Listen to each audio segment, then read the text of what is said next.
Jenkins CI is without a doubt the world's greatest continuous integration and continuous delivery tool. And if you're not afraid of getting your hands just a little bit dirty with Docker, installing Jenkins inside of a Docker container and using the Docker Jenkins image to learn how to use Jenkins and even actually deploy right into production is definitely the best way to go, which is why I put this tutorial together. I wanted to show you how to install Jenkins inside of a Docker container. And, I don't even want to say install Jenkins because we're not going to build a Docker build file or anything like that.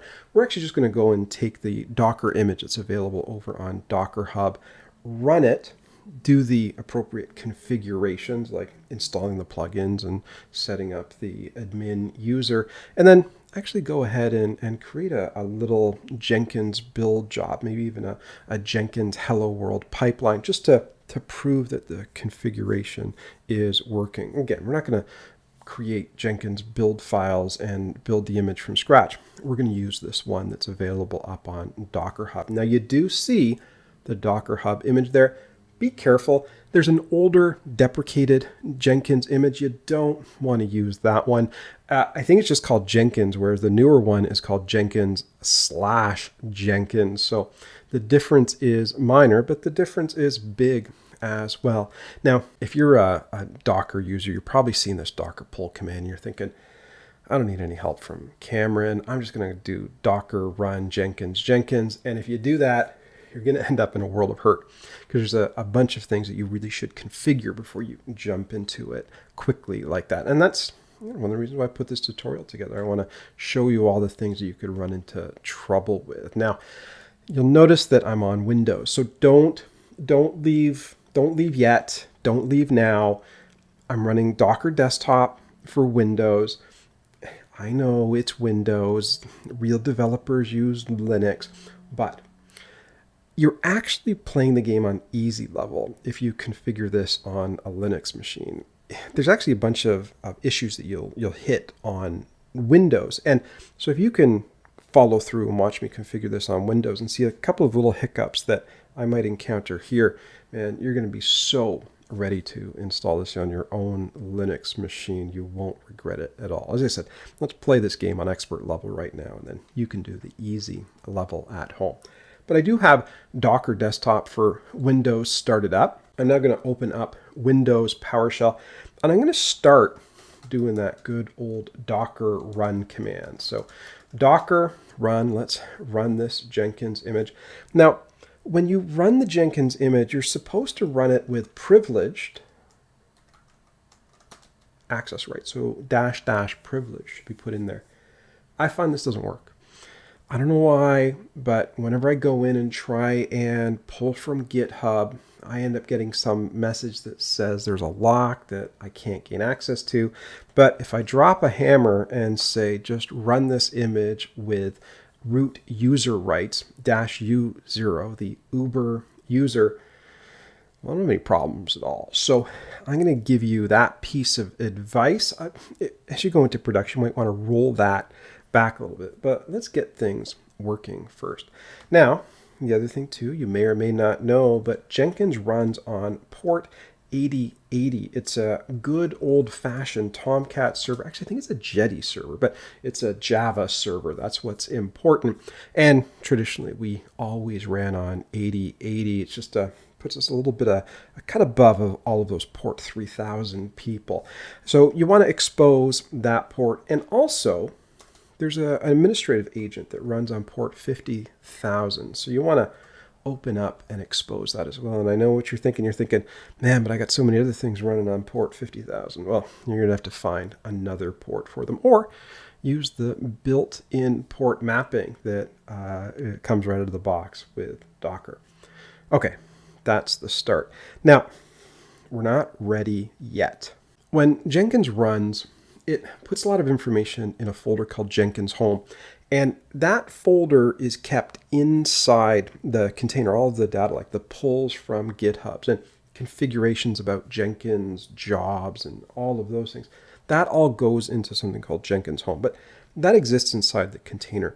You probably want that on your local file system. I mean, because that's going to be all the information of all the jobs that you create. And if you create a dozen Jenkins build jobs and then your container dies, you're going to lose it all. At least you can put it on your hard drive. So if your hard drive dies, then your whole life goes down the tubes, and you don't have to worry just about Jenkins. Hopefully you're backing up your hard drive, or might be a bit more stable. As you can see, I got a folder here called _CICD/Jenkins home. I'm going to copy that a little bit. And what I'm going to do over here is I'm going to say, I want that folder, and it might just be /Jenkins home. On an Ubuntu machine here, I got to say C://CICD/Jenkins_home. I think I'm running out of space here. That's going to map to var/Jenkins home inside of the container. That sets us up nicely right here. So now my local file system over here is going to be mapped into that Jenkins home folder inside of the container. And then finally, now we can say Jenkins, oh, do me right, Jenkins. Let's get the latest long-term support release and run everything. Now, give me 1 second to make sure that my fat fingers didn't do something wrong here.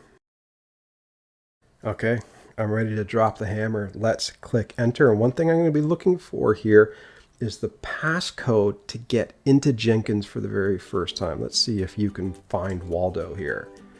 Okay, I'm doing just a very quick interruption here. A couple of things. The YouTube algorithm hates me for some reason right now. If you're enjoying this video, if you could like, subscribe, and even leave a comment, I would really love to hear from you and find out if you've enjoyed this. It'll also help wake up the YouTube algorithm and maybe give my channel and my videos a little bit more exposure. So I would really appreciate that. The other thing too is I got a new copy of Hibernate Made Easy coming out, the best-selling book. I've updated it for version 7 of Hibernate. So if you're into JPA, Spring Data, Spring JDBC, please sign up for my mailing list. You don't have to buy it, but I'll be raffling off some free copies for members of my newsletter. And I'll also be making chapters available through the newsletter as well. So sign up for that. There's a link in the description. And finally, I helped out with some final edits on Darcy DeClute Scrum Master Certification Guide. So if you're agile and you're working with Scrum and you're interested in getting Scrum Master certified, a lot of people have been using this book to score 100% on the Product Owner and Scrum Master exam. So it's available on Amazon. Go pick that up. I know Darcy would be very happy if you did. Okay, that's it. I'm really sorry to bother you. Let's get back into the coding.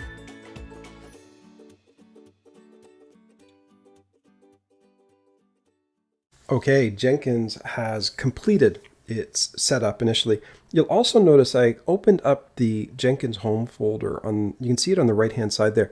That's all the stuff that the Jenkins container has populated onto my local file system to support Jenkins home. So if you've done that on your own local machine, it's worthwhile just poking around there and seeing the different folders that exist inside of Jenkins home. Now you do see that there is that great big long hexadecimal number right there. I need that to log into Jenkins for the very first time. So you want to open up a web browser, go to localhost 8080, come over here and copy that crazy passcode.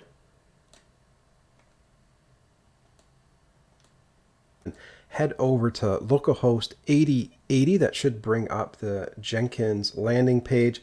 Paste that hexadecimal number right in there. Click continue, and this should kick off the Jenkins installation. Now you're given a couple of options here. One is to install all the suggested plugins. The other one is to select them yourself. If you're just interested to see what's available, click select plugins, but really you just want to install the suggested plugins. This gives you more than enough. It gives you the Gradle plugin. It gives you the pipeline plugin. It gives you the Git plugin. It gives you the LDAP mailer dark theme plugin, which I always get in trouble for not using. Just give this a second. It'll install all of the basic plugins, and once this is done, we'll be ready to go and start actually using Jenkins after we do a couple of user and other configurations before then.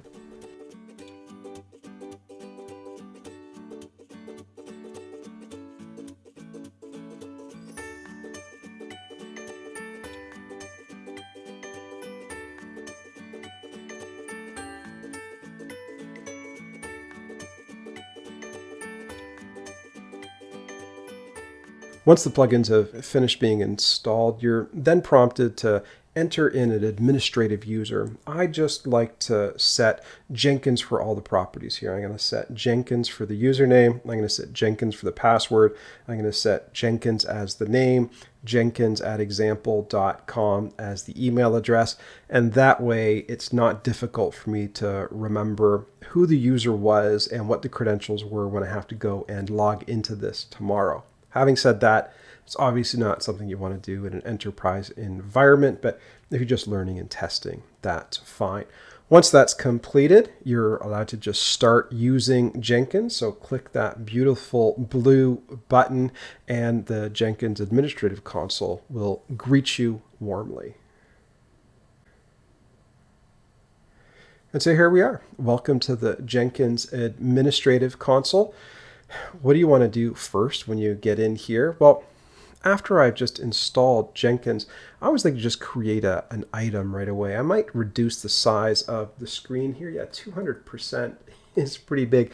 I also usually compress the size of my screen to 1600 by 900 for these tutorials so that it's easier for you to see the text on the screen. So maybe I'll up that a little bit, but I don't think we have to go too much more than that. What I want to do here is I just want to create a very simple Jenkins pipeline. This is just hello world. I'm going to get into Git and GitHub and Maven and Gradle in the next tutorials. But right here, I just want to create a new Jenkins item. And I'm just going to call this the smoke test pipeline. And notice there's a few different options that you've got. Freestyle, pipeline, multi-configuration, project, multi-branch. Freestyle is just like a Jenkins job that is very UI-centric.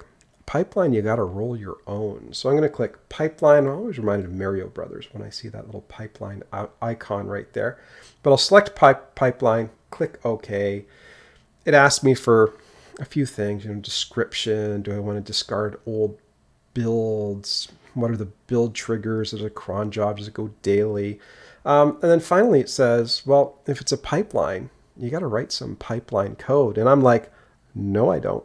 I can just click this little drop down window right here, and I can just take some basic pipeline code. And that's the structure of a basic pipeline. You run a pipeline in stages, right? Like you could have your pull from Git, do your build, interact with SonarQube, build a Docker image, push to Docker Hub, trigger a deployment in AWS. Those could be all the different stages. We're not there yet, but we do have a stage called hello that's supposed to echo out hello world, and I'm pretty happy with that. So I'm going to click save right there. Again, I was able to get to that just by clicking on this list here. Notice GitHub plus Maven and scripted pipelines or other options. I'm just going to click save. Then I've got the option to build now.